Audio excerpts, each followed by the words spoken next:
Hey, what's going on, everybody? How about that? Here's the deal. If you watched the Sixers game last night, are your eyes bleeding? I saw renderings of the court for the in-season tournament. And yes, I am anti-in-season tournament. I just think it's dumb. Whatever. We've crossed that bridge. But I'll admit, when I saw renderings of the court, I was like, oh, that's kind of cool. I like that. That's cool. Hey, cool. And it really has to be a terrible jersey for me to not like a jersey in general. I didn't like the Boathouse Road jerseys. I didn't like that. Other than that, everything else is pretty cool. I don't mind the in-season tournament jerseys as well. I don't mind them at all. And I know some people don't like them, but whatever. But I will say, I saw the court, and I went, oh, that's cool. And then I turned the game on. And they're wrapping up pregame and all that stuff. And, they go to the game, and they show the court. And I'm like, that's kind of bold. It's kind of bold. And then they started playing, and I'm watching basketball being played on this court. For the people on the podcast that maybe didn't watch the game, I have a picture of the court up now on the screen.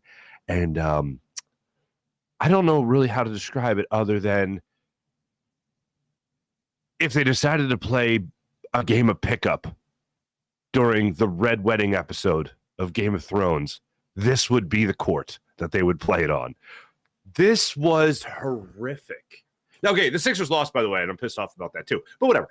This court was horrendous. Again, the renderings I saw, hey, cool. Actually watching a game on it, good God, man. Oh, my God. I was like, I got to do something. I have to watch this game, and I really want to watch this game, but I have to do something. So I literally, this isn't a joke. I did this. You can check my Twitter. I actually put out 2 videos of it. I flipped the color on my TV to black and white. I decreased all color, and it was like I was watching a game in the 50s. It was actually kind of cool. And at first I was like, oh, this is kind of weird too, but at least my retinas aren't bleeding. And then, you know what? As I kept watching, I was like, this is, no, I'm in. I'm into it. I'm into this. And I watched 3.5 quarters of basketball with the game black and white because the court was so horrendously ugly. The Red Wedding court, I am out. I was talking to PJ before the show. You know what? This little strip down the middle here, that's cool. The logo in the center, that's awesome. I really like that. The red, I don't know if they just didn't think of it. I don't know if they saw it, just saw the renderings like I did and went, oh, yeah, cool, we can run with this. And then when they actually push came to shove and you finally saw it, that's hideous. And, man, I can't even show you some of the comments on some of the different social media outlets that put it out there, but good Lord. People did not like it. People did not like the court last night at all. And you know what was worse? The way the Sixers played in the fourth quarter. That was worse. I don't know what Joel Embiid was thinking with about a minute and a half left in the game. Now, Joel Embiid had a great game last night. The numbers were great, 39 points, fantastic, 12 rebounds for him. All right, great. Tyrese Maxey had 27 points on it. But one play in particular made zero sense to me. There was about a minute 27 left in the fourth quarter. Sixers are down 6. Every possession is a huge possession at this point for the Sixers if they want to try to come back. With the way Tyrese Maxey's been shooting the 3 this year, oh, man, that's 2 threes and you're back in that ball game, no problem. The things started out well. Tyrese Maxey to step back 3 with about 9 minutes left in the fourth quarter. 2 minutes later, he had a phenomenal driving left-hand jam for the 76ers. That was just a thing of beauty. But then with a minute 27 left, Joel Embiid comes up the court with the basketball. A little bit of a scrum, gets the ball at the top of the key, loses his dribble, has DeAnthony Melton wide open at the wing, and doesn't throw it to him. Does not pass him the basketball. Tyrese Maxey then comes into frame to the left of Joel Embiid. He looks at Tyrese Maxey. Tyrese Maxey's quickly covered. He looks back to DeAnthony Melton. He doesn't give him the ball yet. Now DeAnthony Melton's covered. Joel Embiid still has the ball at the top of the key. Far top of the key, like 30 feet out, almost at half court. And I don't know what he was thinking, just turned around and heaved the ball at the rim. It was ruled a shot. It looked more like a turnover. and it ended up being rebounded, quote unquote, by Bowen, I believe. Bowen came down with it, and then the ball went the other way, and the Sixers never recovered from that. And I'm not one to look at a guy like Joel Embiid and his turnovers and go, here's a problem because of turnovers. If you look at the top turnover leaders in the NBA, they're all like Giannis Antetokounmpo, Steph Curry. They're all like the best players in the league. And because they hold the ball, they have the ball that much longer, there's more opportunity for them to turn the ball over. Now, that's not an excuse by any means, but it makes you kind of puts things in perspective, okay? But this particular play, one thing I can't get over is just bad decision-making. And everybody can have a brain fart. Everyone can have a bad play. That was a bad play at a bad time for Joel Embiid last night. 39 points, great game. That one play, good God, what were you thinking? And there's a lot of that, unfortunately, in Joel Embiid's career in crucial moments. We know about the playoffs. We've talked about that enough. So during the regular season, I don't need to see that. I don't need to be reminded of bad plays, for instance, and that was a really bad play by Joel Embiid. As a team, it was just one of those things as I'm watching the game in black and white. I know they don't look good tonight. They do not look good. The Sixers do not look like they got their best game. There was a stretch there with Tyrese Maxey couldn't throw the ball in the ocean. Tobias Harris went out, left the game with an apparent neck injury. That was a scary moment. And then he came back on the court like 2 minutes later in real time. And he came out and he hit a couple of baskets for the Sixers. And I thought, maybe they do have this. And it just did not feel right. Tyrese Halliburton went off last night for the Indiana Pacers, and the Sixers took the L, and they snapped their 8-game winning streak. After the game, everything I heard from Nick Nurse I agreed with. He basically said, the effort was there tonight.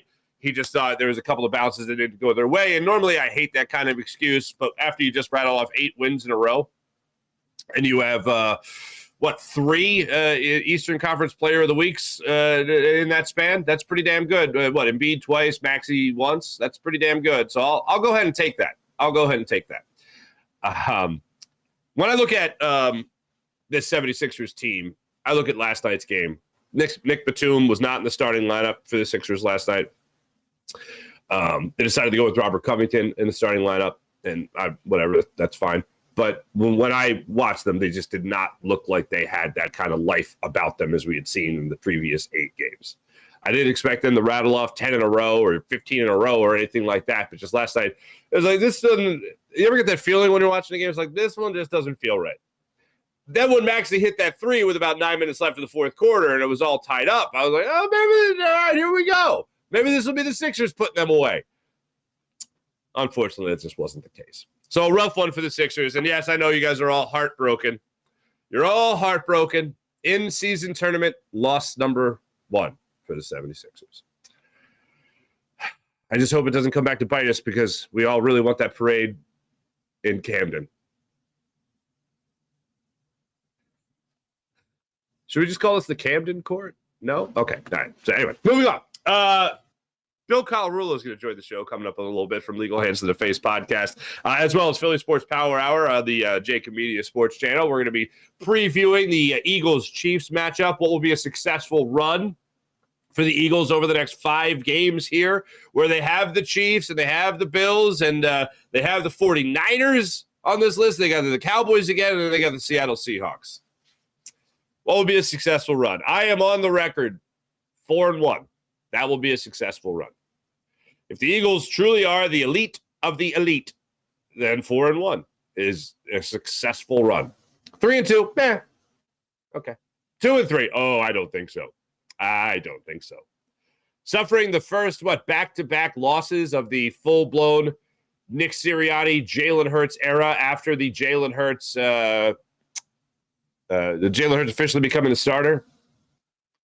I don't know if I can take that.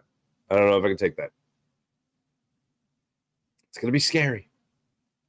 But I still like the Eagles. My biggest point is that they have to be the other team's fear. When you have Josh Allen, when you have Patrick Mahomes, when you have Brock Purdy, I want those guys going to sleep the night before the game having nightmares of Jalen Carter. I want them having nightmares of Fletcher Cox. I want them having nightmares of Josh Sweat and Hassan Reddick. I want this team, as I always put it, to be the one who knocks. We'll preview it all with Bill Colarulo coming up. And some people are upset by this. Some people are like, yeah, great. Aaron Nola declines the qualifying offer from the Philadelphia Phillies. The report from Howard Eskin is that Aaron Nola wants 7 years at $30 million. I don't think the Phillies are going 7 years, $30 million. I don't know how many teams are going to go 7 years in general, but if he's going at 7 years, $30 million, I'm going to go ahead and assume that the real number is going to be around 7 years by another team, not named the Philadelphia Phillies. Yes, maybe the Atlanta Braves, and I'm fine with that because this Phillies lineup is built to hit home runs. And what does Aaron Nola love to do? Give up home runs. When I think about his contract, I think about a 7-year deal at about $33 million per. The $30 million seems low to me for what the market will indicate. Again, you go to Carlos Rodon, who has been the most comparable, bigger name pitcher available on the market that signed a long-term deal. So he got 6 years at 27 per. I think you're going to be looking at an Aaron Nola deal that is going to be about 7 years, $33 million. That's where I think you're going to really see that number. I think he's going to get more than $30 million a year. And he's fully in his rights to decline the qualifying offer from the Phillies. I expected him to turn down that offer. I expect him to test the waters because either way, he could still come back to Philly if he gets a decent offer, but the Phillies are close. This might not come down to $1 million difference between the Phillies and the Braves or whoever, the St. Louis Cardinals that are all rumored to be hot to trot for Aaron Nola. But it's well within his right, and I ain't mad at him for doing it. He should do it. He should try to go out there and get top dollar. But I don't think this is a situation where the Phillies are going to get into anything close to a bidding war for Aaron Nola. Now, yeah, he might look around. He might go to the facilities. He'll do the whole tour, and good for him. He's earned it. And he might just decide, Philly's close. I'm going to stay with the Phillies. That could be the case. I wouldn't sign him to 7 years. The money doesn't register for me as much as the years. Because I don't know of too many guys that have logged the amount of innings that Aaron Nola has logged already in his career. And all of a sudden he's going to give you 7 really good productive years. I don't think so. So I'm going to go ahead and doubt that and say no to it. If he goes into the ballpark of about 5 years and about $30 million, if that's the case, I would do that deal with Aaron Nola. Wouldn't love it, but I'd do that deal with Aaron Nola. But the 7-year deal, forget about it. No thanks. That's 2 more years that I am far more than I'm willing to go for Aaron Nola. And we'll see if that's the case going forward. But yes, he declined the Phillies qualifying offer, and I'm fine with it. I expected it. Everyone apparently declined their qualifying offers, Shohei Ohtani being one of them. So I don't really see any big deal as far as that is concerned.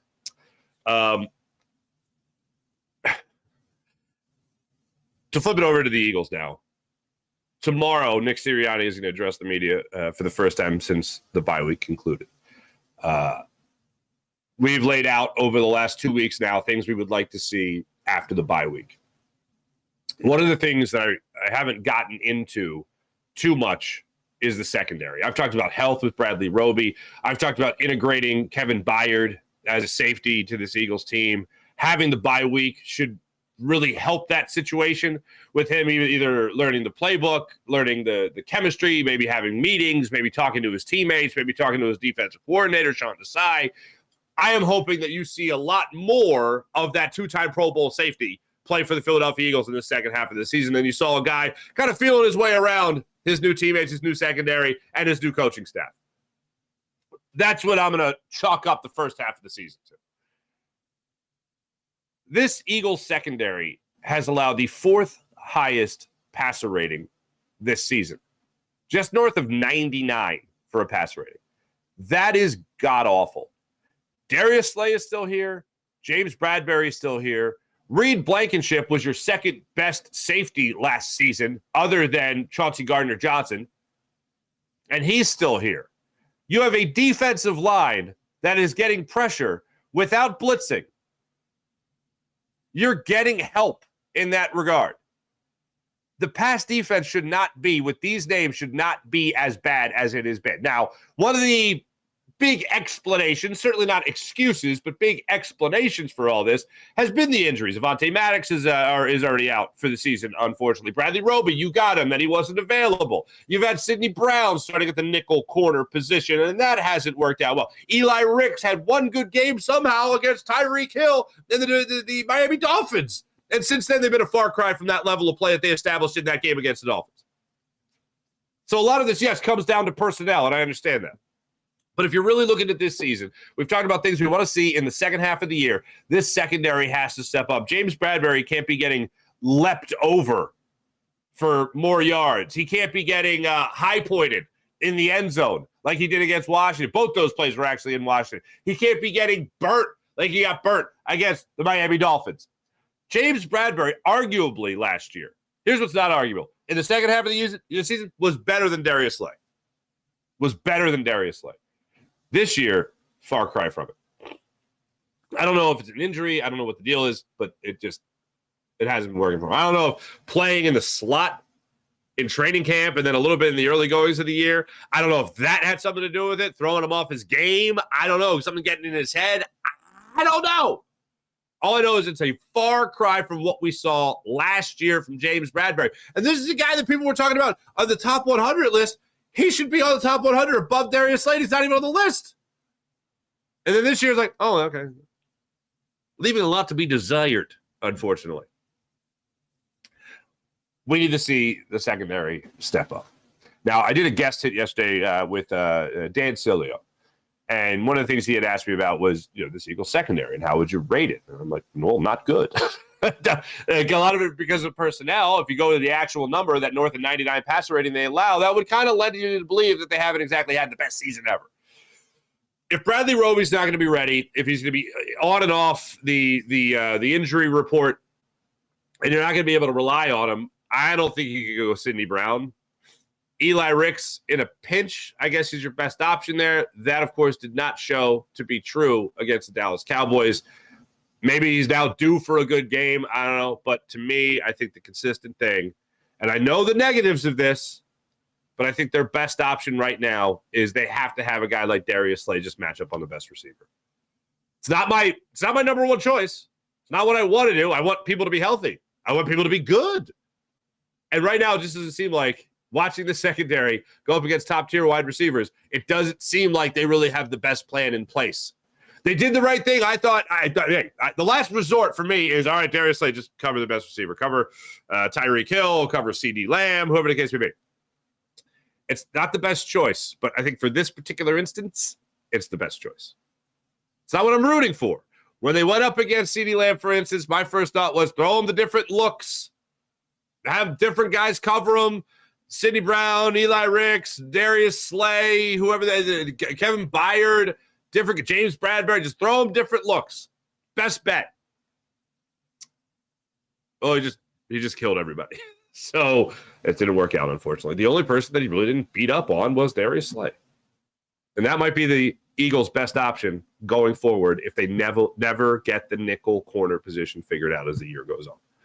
So the second half of the year, I would love to see, absolutely love to see this secondary really change their tune.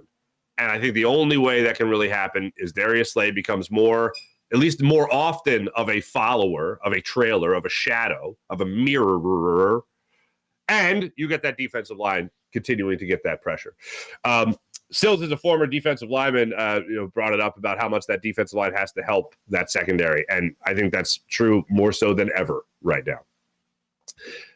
I think the biggest difference between the first half of the year and the second half of the year, the actual, not just what I want, like the secondary being better, that's what I want, but what I think is going to be the biggest difference in the second half of the season for this defense is going to be Hassan Reddick. Ever since he got that cast off, we've covered it well. We've talked about it ad nauseum. He has been such a better player. He has been that defensive player of the year candidate that we saw a year ago. It has been spectacular, 7.5 sacks. The biggest difference for me that I think the Eagles are going to have in that second half of the season is going to be Hassan Reddick is going to eat. Talk about those first 3-4 games, getting the cast off his hand, and ever since then, he has just been a rampaging beast of a defensive player of the year candidate again. That's what I want to see in this matchup against the Chiefs. I want to see it start in this matchup against the Chiefs. What the Eagles were unable to do against the Chiefs in that Super Bowl, they have to be able to do in this game against Patrick Mahomes and the Kansas City Chiefs offense. Jalen Hurts is going to have an even better game than he had in the Super Bowl, I feel, to be able to beat this Kansas City Chiefs team, because this defense, that Kansas City Chiefs defense, is playing at an even better level, an higher level than they were throughout last season. And talk about guys, although they started off for different reasons, Chris Jones and Hassan Reddick. Hassan Reddick had to get a cast off his hand after a couple of weeks. That's a big deal. Chris Jones missed, a game because of a contract dispute? Ever since he's been back, he's been lighting the world on fire too. This is going to be such a great matchup just from a football perspective. Football-wise, X's and O's-wise, storyline-wise, it's such a great matchup.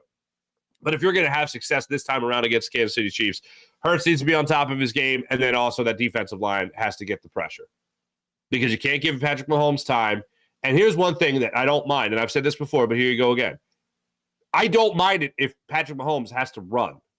He's running the ball more than he ever has in his career. If you're flushing him out of the pocket, he's not heaving the ball downfield for 30 yards, making big splash plays. And we know, regardless of who his receiving core is, they're going to be pretty damn good at doing that. And they've always been pretty damn good at doing that under Patrick Mahomes. This year, for whatever reason, it just doesn't seem like it is nearly as regular as we have seen in years prior. So if you can get that pressure and get him out of the pocket and have him get those little 5-yard scrambles, he's going to get the one 15-yard run, 20-yard run. That's going to happen. He can still beat you like that too. But I'd rather him do that than throw the ball downfield and be able to beat this secondary. If he's running the football, that means he's not throwing it on this secondary that has not been good. That has not played to the standard that they set for themselves a year ago. Let me tell you right now about the great people at MyBookie. We're going to get more into this Chiefs conversation coming up right now with our friend Bill Colarulo. But right now, let me tell you about MyBookie, mybookie.ag. Take advantage of all that MyBookie has to offer at mybookie.ag. Because, hey, if you just walked by a $100 bill on the ground, you look down, you see a $100 bill, what are you going to do, just keep walking? I don't think so. What are you, nuts? You're going to pick that up. You can do that right now at mybookie.ag with all they have to offer. Like, check this out, for instance. Right now, you see it in the crawl right there. What they have is that 100 deposit bonus, where you start off betting with MyBookie at mybookie.ag, $100 cash deposit bonus. Check that out when you use promo code Farzy at mybookie.ag. You want to bet on a little football, a little NFL? They got you. You want to bet on a little NBA, a little in-season tournament? Go ahead, treat yourself a little bit. You know what I'm saying? A little hockey? Go ahead. Bet on anything, anytime, anywhere. Only at mybookie.ag. And make sure you use promo code Farzy. That's promo code Farzy at mybookie.ag. Without further ado, ladies and gentlemen, let's jump on the Roth and Orthopedics guest line and talk to our friend Bill Colarulo about all things birds. From Legal Hands to the Face podcast, as well as the Philly Sports Power Hour here on the Jacob Media Sports Channel, Bill Colarulo joins us. What's going on there, Bill? What's going on, my brother? It's good to see you. Now, here's the fun thing. When we air this, it'll be Wednesday when we air this, which means we talk today. And then we talk again Thursday at 10:20 when I join your fine program, the Philly Sports Power Hour. Always boatloads of fun, I might add. How's that going? Thursdays with Farzy is definitely the best day for the Philly Sports Power Hour. But we're doing well, man. Every day from 10 to 11, obviously with a heavy lean on the Philadelphia Eagles. That's I bleed green. But we also talk about the Sixers, the Phillies, and even a little Flyers talk at times. So check it out right here on Jacob Sports Network. You do love your Flyers. At the time at the time we air this, they'll still have a 2-game winning streak going, and they're going to go for 3 Thursday night. So I know we're both excited, or Wednesday night. So we're both excited. Yeah, let's hope. They're playing hard. I mean, they don't have a lot of talent on that team, but Tortorella is a good coach. They play hard. They're well coached. So they've been fun to watch. They're better than I thought they would be, but don't get any crazy expectations of them doing anything this year. Not happening. You know what? I don't know if your ears were ringing this morning, but I was talking about you when it came to this little quote from John Runyon's son out there in Green Bay, Wisconsin, saying that the NFL, last line of this quote here, last line of the quote, the NFL maybe possibly trying to phase out the tush push slowly. And I said, you know what's funny? Bill Colarulo, my old man there, he had brought that up to me in week 4. after Landon Dickerson was called for a offsides penalty. That was rather hogwash, if I may say so. So this leads to your theory there that the NFL is not going to have a formal committee or a formal ruling to get rid of the tush push, but they're at least going to try to scale it back quite a bit. Look, if you're going to run the tush push, and we know the Philadelphia Eagles like to do it, you better make sure you're dotting your I's, crossing your T's, because yes, the NFL, they're not going to outlaw it, but if they have any opportunity to call a penalty on that play, they're going to do it.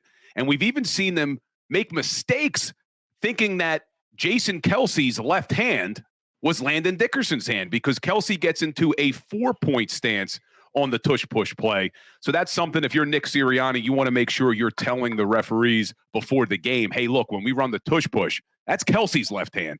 But yeah, you got to make sure you're doing everything correctly, because NFL clearly wants to try to limit this play as much as they can.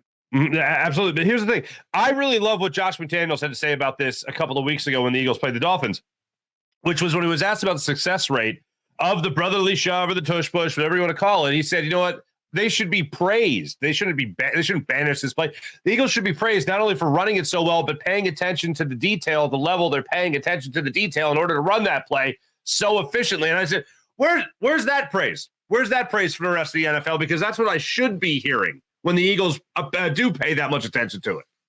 Well, you're starting to see a little bit of a change nationally because other teams have struggled with it. Whereas going into this season, a lot of people were up in arms. It needs to be outlawed. It needs to be outlawed. But now that you're seeing other teams try it and not be successful, I've seen some people in the national media say, you know what? Eagles are just really damn good at that play. Don't outlaw it. Figure out ways to stop it. So hopefully we'll continue to see a change. I'm with you there. Now, I had talked about this really last week and got into it a little bit more earlier in the week, this week. But there's a couple of things that I really want to see in the Eagles in the second half of the season that I didn't really see in the first half of the season. Now, obviously, health is the most important thing. Not turning the football over is another really big thing there. Obviously, winning in the next 5 games here, especially. We'll get into that conversation. But when it comes to the second half of the year, what's something that you need to see from the Eagles after the bye week other than players getting healthy? There's really 3 things I want to see them improve now that the bye week has come and gone. And first, looking at the offense, they got to limit the turnovers. You look at this team through the first 9 games last year, they had only turned the ball over 7 times. So far through the first 9 games this year, they have 13 turnovers. They've almost doubled the amount of turnovers that they've had. So as we go through this tough stretch now of these next few games, you can't afford to turn the ball over. So that's something I really want to see them do, protect the football. But sticking on the offensive side of the ball, I want to see them get back to that dominant rushing attack that we saw last season. Because over the last few games, we've talked about it on the post-game show here on Jacob Sports. We've talked about it on my show. You've seen the average yards per carry really start to dip from your running backs. So I want to see them get back to that dominant rushing attack. We've had many theories for it. Is Brian Johnson not calling enough running plays early? Is it because Jalen Hurts isn't running the RPO as effectively? Is it because Cam Jurgens got hurt a few weeks ago? Whatever it is, let's hope they fixed it during this bye week. And then the third area I want to see them improve is on the defensive side of the football, which is their passing defense. And that shouldn't come as a surprise to anybody watching the show today. Last year, this was the number 1 passing defense in the league. Say what you will about Jonathan Gannon. They were number 1 in the NFL in passing yards against. This year, they're giving up 257 yards a game, which is 29th in the league. Numbers not as bad when you look at yards per attempt. They're about middle of the pack in yards per attempt because teams have basically said, look, we know we can't run the football against the Philadelphia Eagles, so they're dropping back a lot. But against these better quarterbacks that are coming to town, this passing defense really needs to get fixed, and it needs to get fixed quickly. But I will say this, Farzy, one of the things that surprised me the most through the first 9 games is if I was to tell you that the Philadelphia Eagles defense has more sacks this year through the first 9 games than they did last year through the first 9 games, you would tell me I'm crazy. I went and double-checked these stats like 5 freaking times because I said, there's no way. They had 29 sacks last year through the first 9. They have 30 this year. So, hey, could we have another 70-sack season? We'll see. Well, I'm trying to think of the big sack games they had. Beating Carson Wentz and the Commanders. That was in the first 9. That's what makes these numbers even crazier is in the first 9 weeks, they only had 29. 9 of them came against Wentz. So pretty crazy. Wow. That is, I was like, yeah, because I remember that being a first half of the season matchup. But with the numbers you just gave me, I'm like, oh, wait, was that in the second half of the season? And no, it absolutely was not. That's insane. Yeah. I'll take another 70 sack season. Let's dial that up as soon as possible. And I agree on all points. I agree. And I think especially when it comes to the secondary, I don't know what's wrong with James Bradberry. I'm going to go ahead and assume that he doesn't all of a sudden suck at football. I'm going to go ahead and assume that there's something going on there. I don't know if it's an injury or whatever the case may be. Adjusting to a slightly different scheme with the new defense coordinator, I would doubt it because bottom line is he still just has to cover. But when it comes to the nickel corner spot, not having Bradley Roby, that is something that has obviously hurt the Eagles. Yeah, I'm willing to give Bradberry and the rest of the secondary a little bit of slack saying, hey, look, there's been so many different combinations back there. You've had Reed Blankenship in and out of the lineup. Maddox got hurt. Bradley Roby got here, then he got hurt. Then you bring in Kevin Byard from Tennessee. He's been only here 2 weeks. Slay missed a game. Bradberry missed a game. So, look, there's been a lot of change. So I'm willing to give them some slack. But that's something they need to fix during this bye week. And let's hope that they did. But now you got hopefully everyone healthy. Roby's coming back. Byard's now been here a few weeks. Blankenship looks healthy. There's no more slack from us. James Bradberry, you're an all-pro corner. Darius Slay, you're a Pro Bowl corner. Well, now we got to start playing like it because we're letting teams do whatever they want in the passing game. And it's not going to be easy, especially Monday night. You saw what Travis Kelce did to them in the Super Bowl. Let's hope they figure out a way to shut them down on Monday Night Football at Arrowhead. Now, what is your confidence level going into that game? I'm going to ask you about the 4 other games of the 5-game gauntlet the Eagles have in front of them after taking care of business against the Cowboys. What's your confidence level in that Monday night game going into KC? It's going to be tough. I mean, you know it's going to be tough. Not only is it on the road at Arrowhead, we know how good Andy Reid is coming off of a bye. And in fact, I did a video on my Instagram today because I said, everyone always talks about how good he is, but how good is he really? And I went and looked. This is his 25th season as a head coach. In the prior 24 regular season games following a bye, Andy Reid is 21-3. So he really is that good. However, with all that being said, it's hard not to have confidence in this Philadelphia Eagles team and Jalen Hurts. They've won 25 out of 27 regular season games. And we talk about how good Andy Reid is after the bye. Nick Sirianni is undefeated after a bye. He is 2-0 in his career following a bye. So, look, it's going to be tough. There's no doubt about it. You got Patrick Mahomes on the offensive side of the ball. And a lot of people don't realize, but this Kansas City Chiefs team is a lot different than the team that beat you in the Super Bowl. They have improved in every single area on defense. They have a really good defense. Teams are only averaging 15.9 points per game against the Chiefs defense. If your defense can hold teams to under 16 points and you have Patrick Mahomes on the offensive side of the ball, you're going to win a lot of damn games in the NFL. So I'm not scared and I'm not afraid. I'm not overly confident. I think it's going to be a really good game. I just don't see how you can ever bet against Jalen Hurts, Nick Sirianni, and this Eagles team in the regular season. That's where I'm at as well. And one of the points I made during yesterday's show, and tell me you agree or disagree with this, but I find this really interesting as far as a storyline goes. With the Philadelphia Eagles being 8-1 and the Kansas City Chiefs having the reigning MVP at quarterback. And also they're 7-2, which isn't exactly a bad record either. Both teams get the same storyline surrounding them. We're like, yeah, they're good, but are they as good as they were last year? That type of thing.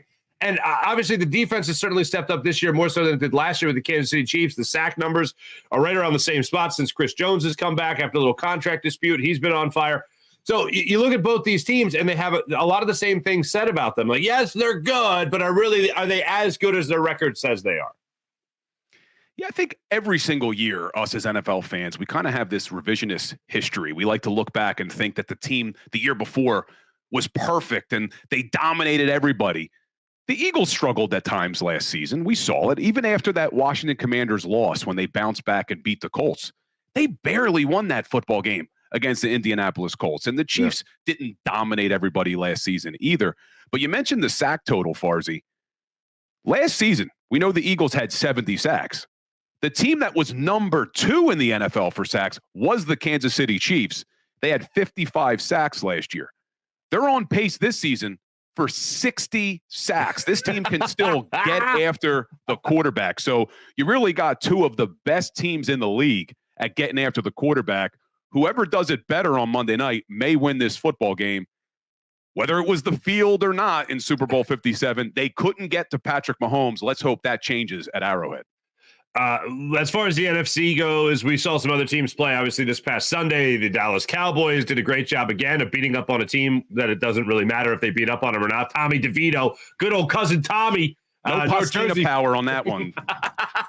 Not even a chicken cutlet. Not even a chicken cutlet. I thought of you, Farzy, because a story came out before the game that he still lives at home with his parents, and he talked about how great it was because when he wants chicken cutlets, they're there. I'm like, man, me and Farzy can relate to this one. He's the chicken cutlet thing. I was like, ooh, I got to make me some chicken cutlets right now. But yeah, the Dallas Cowboys beat up on him and the rest of the Giants. San Francisco snaps their 3-game losing streak, so they're able to get a big win on the road against the Jacksonville Jaguars. The Lions pull out a victory there. So when you look at this NFC, who is the biggest threat to the Eagles right now? As far as coming out of the NFC, who's the biggest threat to the Birds? Well, I think the best team of the 4 is the San Francisco 49ers. I think that would give the Eagles the toughest challenge if they meet in the playoffs. Okay. But if we're looking simply at who is the biggest threat to be the number 1 seed in the NFC, I think it's a little bit different. I think it's going to be the Detroit Lions, because not only are they the only team that only has 2 losses of those 4 teams, because really there's 4 teams. There's the Niners, the Lions, the Seahawks, and the Cowboys. But the Lions are the only team of those 4 that has 2 losses. And when you look at the future schedule for the Lions, they definitely have the easiest of the bunch. And they're the only team in there that the Eagles don't play. The Eagles can control their destiny with the number 1 seed if they keep winning, and especially if they beat the Niners, the Seahawks, and the Cowboys. But they don't play the Lions. And you look at the Lions' schedule, it's pretty easy. They still have 2 games against the Chicago Bears, who absolutely stink this season. They got a game against the Green Bay Packers, who don't look very good. The New Orleans Saints haven't looked great. Now, I was going to say the Denver Broncos is an easy game, but who knows? Russell Wilson looked like the old Russell Wilson beating on the Buffalo Bills. And then they have 2 games against the Minnesota Vikings, which 2 weeks ago I would have thought was a surefire win with Kirk Cousins going down. But Josh Dobbs looks like he's playing well. So really, can they continue to win at the clip they're winning? And they have a game on the road against the Dallas Cowboys. But you look at all those teams, Lions have the easiest schedule.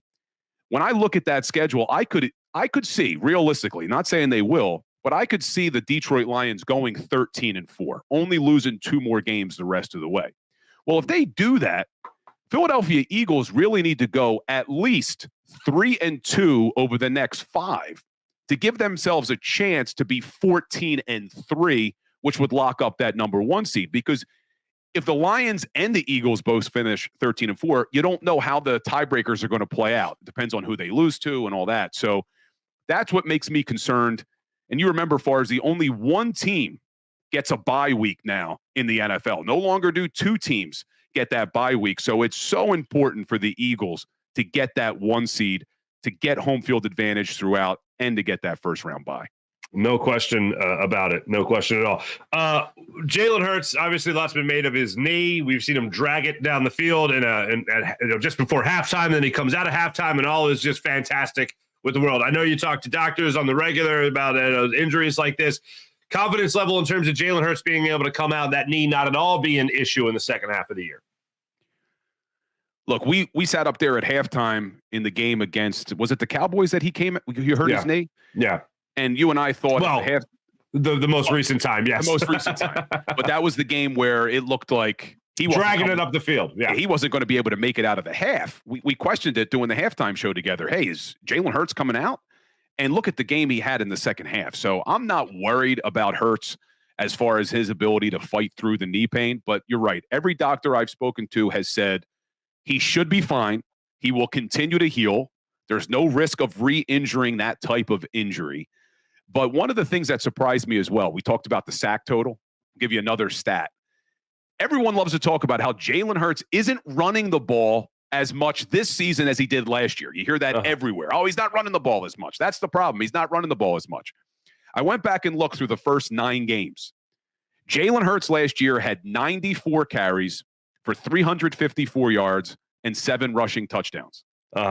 So far through 9 games this year, 88 carries, 316 yards, and 7 touchdowns. So technically, is he running the ball less? Yes. You're talking 6 carries over 9 games. It's almost identical. But the eye test would tell you otherwise. No, he's not running as much. It's pretty damn similar to what it was. But let's hope, because they're not calling as many RPO type runs. We know that. But let's hope that knee's not going to be an issue. But he's shown what he can do even from the pocket. So I'm not as worried about Jalen Hurts. I have confidence in Jalen Hurts. But yeah, I agree with you. Let's hope that knee continues to get better. I'll say this, and I'm only speaking for myself here. And yeah, it does sometimes seem like he's running less. But when he does run, he does not look like the same. I come up with the situations against the Bucks. I think there was a situation then again against the Cowboys, if I'm remembering correctly, where he had an opportunity to scramble for 5 more yards, no one in front, took the slide. There was a situation there against the Dolphins, I think early on, more yards in front of him, decided to go into the slide. I'd say this, he is definitely, again, to use Jody McDonald's word, because I think it's the perfect word for it, a little bit more tentative to go for the extra yard. That's what I've noticed more. So the decision to run, pretty much the same as far as I'm concerned. But when he runs, he does not look like the same guy from last year. And we said that a few times watching the games together, Farzy, is what's going on? This was even before the knee injury became a thing and became public knowledge, as you and I were questioning. Is he hurt? Why is he not running as explosively? Why does it not look like he's taken on the hits as much as he used to? And I think part of it is probably that knee. And I would not be surprised if Sirianni and Brian Johnson and even Howie Roseman are in his ear saying, hey, look, don't take the unnecessary hits. Now, when the games are on the line, when things really matter, I think Jalen Hurts will do anything he has to do to win a football game for this team and this city. He said so after the Cowboys, right? Yeah. I'll do anything for this team and this city. So I agree with you. It looks like he's running a little bit more tentatively. It doesn't look like he's as explosive running the football. But let's just hope he continues to get better. And when the games matter, you'll see Jalen Hurts put it on the line to do what he needs to do to win these games. All right. 5 more games of the gauntlet. They took on the Dallas Cowboys, of course. They beat the Dallas Cowboys. Now, KC. They go to KC, then Buffalo, San Francisco, at Dallas, and then at Seattle. These 5 games, Bill Colarulo, Legal Hands to the Face podcast, as well as Philly Sports Power Hour. What's the record of a successful run of this gauntlet for the Eagles, not including the win already in hand against the Dallas Cowboys? Next 5 games, what's their record got to be in order for you to call it a successful run? So I'll say this, not saying they're going to go 5-0, but the Eagles would have the potential to beat all 5 of these teams. They do. So I actually stopped referring to this as the gauntlet because I said, you know what? The Eagles should be able to win any of these games. Whether they do or not is a different story. But I don't refer to it as the gauntlet anymore because I said, hey, you know what? It's a gauntlet for the teams that need to play the Eagles because all they do is win in the regular season.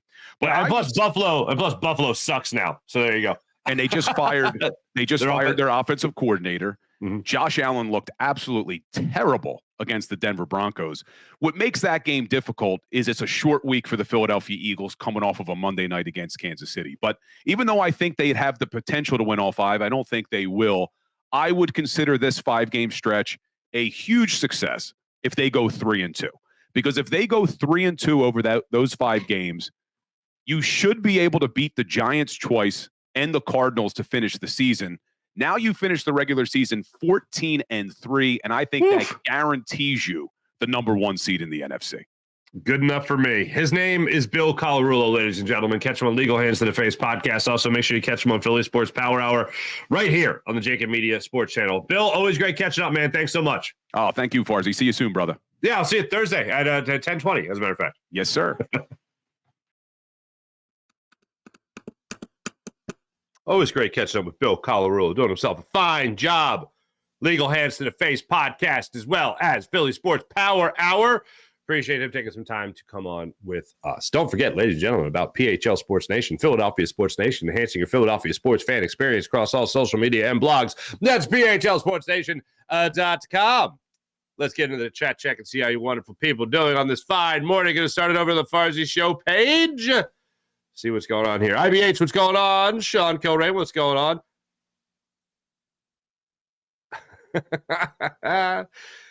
Sean Kilrain said his daughter said, Dad, what's the deal with the court? Yeah, it's kind of horrible. What? Jeff Garcia? Hey, Jeff Garcia. Eagles legend, Jeff Garcia. Wow, you're up live this early? I'm going to podster? You're a podster. Oh, okay. But up and wanted to see if it's real. Oh, it's real. Oh, it's real, baby. Jeff Garcia, that's hilarious. Lou Williams says he's done enough to make the Basketball Hall of Fame, made sixth man in the role. Cool. Thoughts on this? Jamie Lynch and I had this conversation some years ago about Lou Williams possibly doing enough.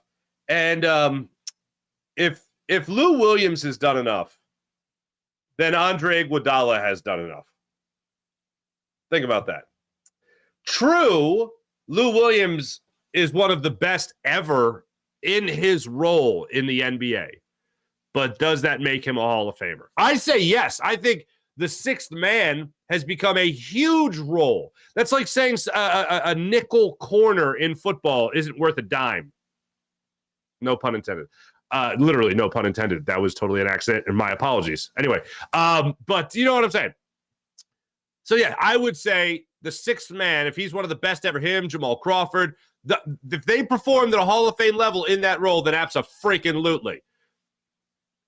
But then that opens up another door because Andre Iguodala has won 2 gold medals off the top of my head. NBA titles, MVP of the finals, changed the whole outcome of a series when he started guarding LeBron for Golden State and he was put into the starting lineup. So I say yes. I think that six-man role has become extremely important, especially in the days now of load management. Well, I don't know because, the NBA in-season tournament in 20 years. Yes, grandkids, gather around. Here's the deal. There used to be a thing called load management, but then that in-season tournament that you love so much with the ugly red wedding courts, yes, that changed all of load management. You mean they wouldn't play as much as they should have and they got paid millions upon millions? That's right. Mark Albert Thomas Farzetta III. My son's not even Mark. Lou Williams, what's up? Mally, what's up, Mally? Professor Dutch, not on a hike with us this morning. Purdy Mania. Oh, you're talking about Purdy Mania over on Jacob. Hold on, let me see if he's in today. Or she's in today. I don't know. No Purdy Mania in Jacob today. Flipping over to Farzy Show again. Purdy Mania was hilarious. Probably a 13-year-old, but I got one question for you, you little jabroni. What you gonna do when Farzy Mania runs wild on you, brother? Thank you, Professor Dutch. That was in all caps, and I feel like I really captured the essence you were going for with that. But yes, good morning to you. Sean Kilran, I'm curious to know who covers Travis Kelce. Going with Byard? I'd go with Byard. I think it's probably your best bet, although he didn't look particularly great in coverage against the Cowboys. I'll put it this way. I do not expect Sean Desai to have Darius Slay or Kevin Byard or Sidney Brown or Eli Ricks or Bradley Roby on Travis Kelce. I think it is going to be, again, with the multiple looks, and I do think you're going to see Darius Slay on him, I hope, more than most. Kevin Byard, if he comes out and that's the original plan and just to see how he covers him, great. Let's see how he does. If that doesn't work, I think you got to start making changes as quickly as possible. Because one thing that Patrick Mahomes fellas is going to do is, one thing he's not going to do is choke the game away like a guy named Dak Prescott. So you got to be careful with that. Mihai Sanchez, the tush push is only good once or twice a game. Let's use it responsibly. The tush push is alcohol. Hey, push that tush responsibly. Push it real good. All right. Sean Kilrain, Sean Gillespie. Sean Kilrain, the tush push is here to stay. We will definitely be using it a lot more Monday night. Everyone is mad because they don't execute like us. Damn right. If you don't like it, stop it. I concur. Professor Dutch, love Jalen, but I'll be good if I never have to hear about his tush push again. His tush again. Okay. I'm sure he'd appreciate that. That's very true. You know what it reminds me of? It reminds me of, I forget who it got. I'm losing it. The center for the Patriots for their first 2 Super Bowls, I think it was. Tom Brady said something about like he had his hands on his ass more than his wife. I thought that's true. It's a true statement. It's one you don't want to think about, but it's a true statement. He has his hands on his center's ass more than the center's wife has her hands on his ass.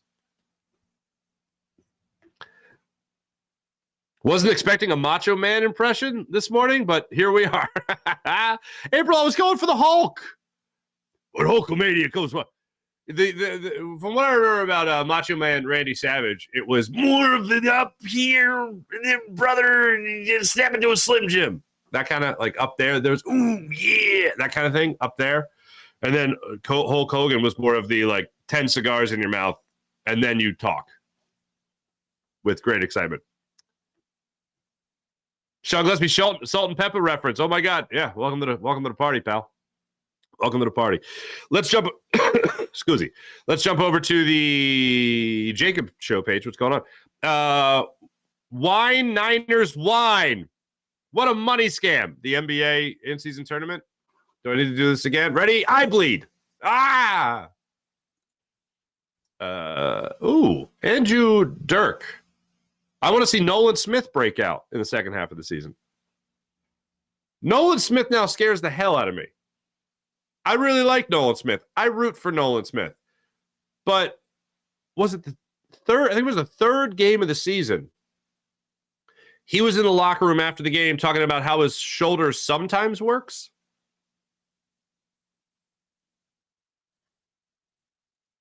That's scary. Your shoulder sometimes works. Okay. How old are you again? You're what, like a 41-year-old football player? No? Oh, you're 22, I guess. 22 years old, rookie? Yep. Nope. Don't like that. Don't like that a little bit. KC. Howie, the puppet head coach will be outcoached by Reed?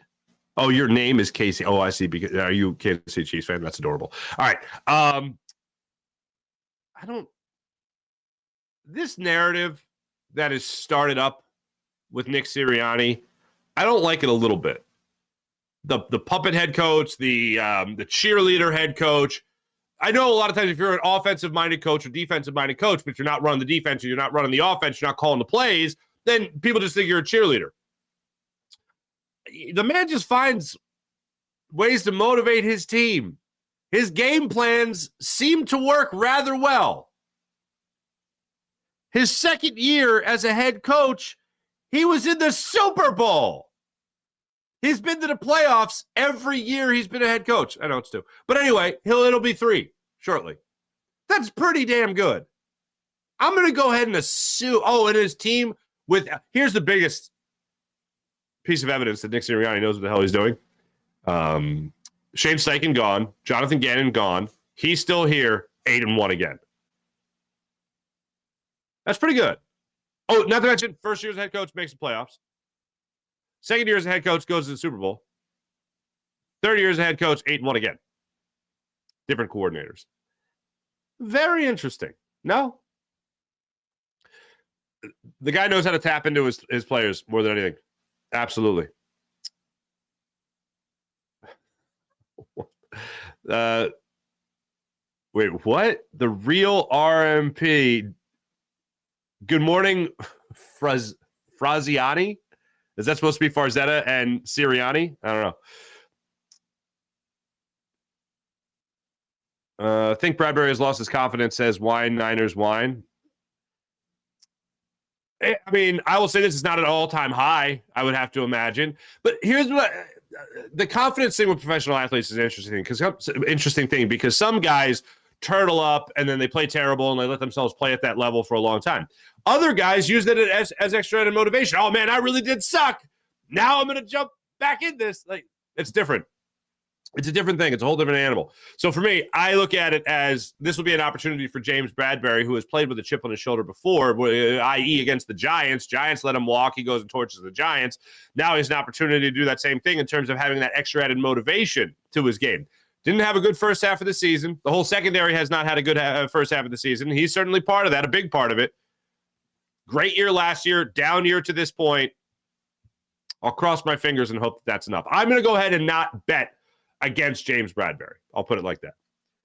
Andrew Dirk, didn't know that about Smith. Our secondary definitely needs to step up this half of the season. I feel like Seattle is going to give us our only loss, 4-1 in the gauntlet. The Seattle game is one, and I really don't want to look past it, but I'm kind of looking past it. I feel like this Eagles team is just a much better team. Yes, there's the chance of a second consecutive road game. You're coming off a tough game there against the Dallas Cowboys. It's going to be rough. It's not going to be easy, but that Seattle game does. I don't know. People just love Seattle. They're a good football team. I just don't see them on the same level as the Eagles. The Eagles should win that game.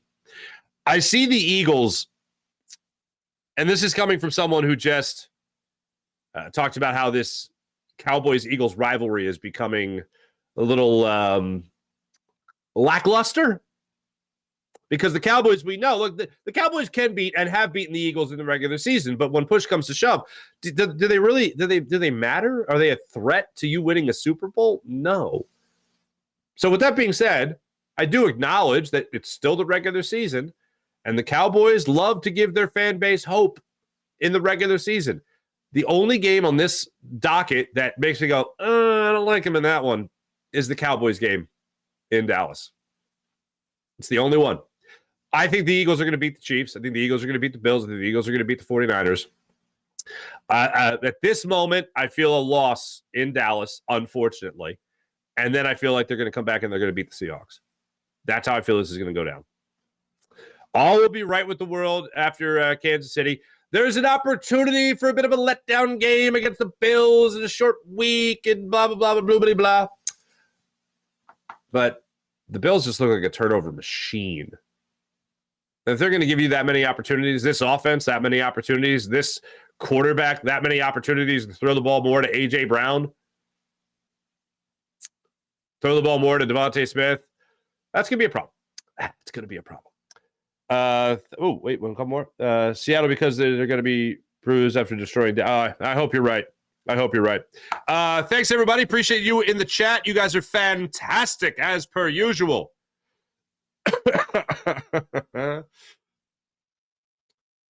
April, they kind of have an interchangeable voice. Macho Man Randy Savage and Hulk Hogan. Yeah, you're right.